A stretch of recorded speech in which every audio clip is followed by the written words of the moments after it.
Ah, Lunar New Year, or Tết as it is locally called, is the most important celebration in Vietnamese culture. No one actually knows when we started celebrating it, but one thing's for sure is that it's gonna be around for a long, long time. And there's a reason for that.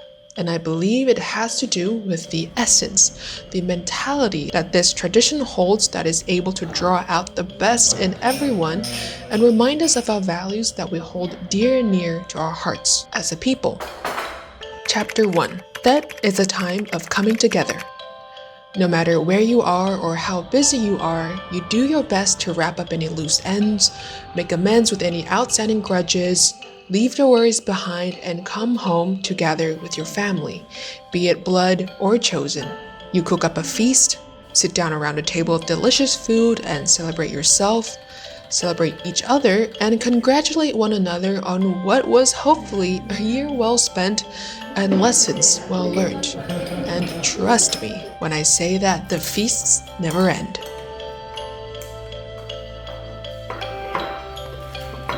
It is also the perfect time to hit up old friends, no matter how long you've been out of touch for. Simply to say, hey, it's the new year and I thought of you. Let's go grab a meal. Personally, this year, I got to catch up with friends from a decade ago, 2 decades ago even, and it was really interesting to see how our dynamics have evolved, to understand how they think, what they believe in, and what makes them tick in this stage of their lives, whether that be choosing to prioritize their health or career or starting a family or a mixture of them all. An exchange of living, breathing stories, if you will. This is my favorite chocolate bakery store. Thank you.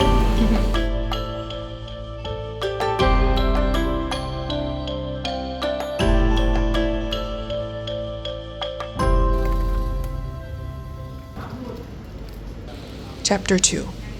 That is a time for reflection and appreciation. And because most people leave the city to return to their hometowns, Hanoi, which is my hometown, becomes a very quiet and tranquil version of itself.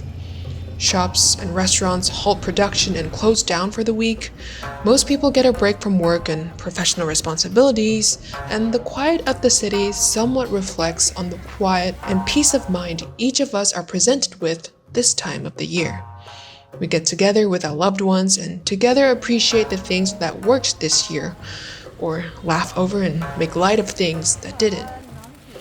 A tradition I love that reflects that perfectly is this annual theater broadcast called Gặp nhau cuối năm, or Year-End Reunion, that airs on Lunar New Year's Eve at 8 p.m. sharp and runs for about 2 hours. It is a satirical comedy show that comments on the most prominent social, political, and economical events in the country that particular year, starring some of Vietnam's most beloved comedy actors.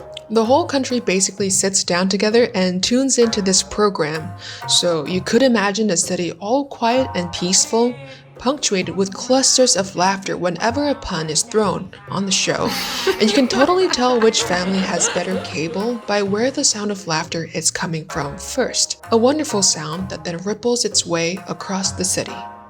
Chapter 3. That is when we set the tone for the new year. After a period of reflection of values and appreciation fresh in everyone's minds, everyone shows up as their best selves as we believe that the energy we bring today will set the premise for our entire year. We make time to prioritize and visit those we love, like our friends, our teachers, our extended family, and we verbally wish them good health, prosperity, luck, peace, abundance, all those good things that you would want for yourself, you would wish for others. Honestly, I find the atmosphere in the country at this time of year to be the best because everyone exists in such a joyous, hopeful, and positive state of being. It literally resonates throughout the country and is genuinely palpable. Kids are excited to not have to go to school, they get to wear their new clothes and go on vacation. Adults get breaks from work, eat lots of good food, and sing karaoke for nights on end. The country comes ablaze with a red and yellow flag. I mean, what more could you ask for? And of course, we mustn't forget the fireworks when the clock strikes 12. I, for one, watch the fireworks every year and it has made me cry every single time. I mean, what is it about humans and things that explode? Why is it that we love fireworks so much?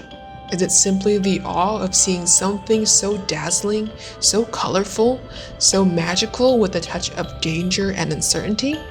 Because I think in a way, fireworks hold the sentiment we have for the new year to come. We hope to find a version of ourselves that we like better in the new year, maybe adhere better to the values we said we would. But as to how those instances will show up will remain a mystery, until it does show up, just like the next firework in the sequence.